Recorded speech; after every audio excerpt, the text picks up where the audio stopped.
Okay, so boom. So is Sean P. Diddy Combs finna go to prison or not? We finna find out. A federal judge is going to decide today how much time, if any, Sean P. Diddy Combs will be sentenced to prison for being convicted of 2 counts of transportation for the purpose of prostitution. So now, on the one hand, the prosecution is arguing this man need to go to prison. They're asking for 11 years. They're like, look, he didn't hurt people. Okay, the victims that came to testify, even the victims who didn't get to testify, he has hurt plenty of people. He done messed up people's lives. He dangerous. We done seen what type of time he on. You have seen the evidence, Your Honor. 11 years. Don't let this slide.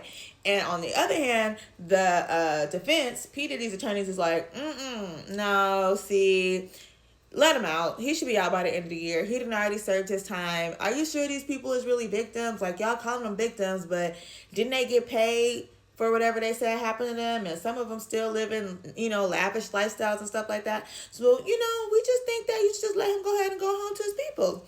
And then Sean P. Diddy Combs, he wrote a letter to the judge like, you know what, my bad, big dog, like, go on, let me go home. I done learned my lesson. I know I was out of line for the stuff that I did. I was in a real bad place when all this went down. But, I'm better now. I done had a little taste of the pen. Not really. Well, you've been in the county. But I done had a little taste of incarceration. And I'm over it. And I'm changing my life around. They said that he been in there. I guess he had a little 6-week class called Free Game, and he was teaching the inmates or the incarcerated population, like, hey, you can make money, but you can't make more time. That's something that we've heard from P. Diddy for a long time.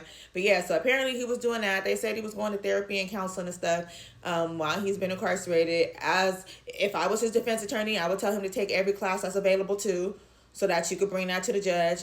But I've been to jail before, and I know what them classes is like. Let me just start there. And they don't always got classes and stuff. But anyways, they said he been trying to do his best while he been in there. So now everybody trying to figure out how much time is he going to get. Some lawyers, some attorneys that I've heard talking about the situation this morning have said that they think it's going to be somewhere between like 5-6 years. So y'all let me know in the comment section what y'all think. How much time should he get? Should he be able to just go home and call it a wrap, or do y'all think he need to go to prison for real?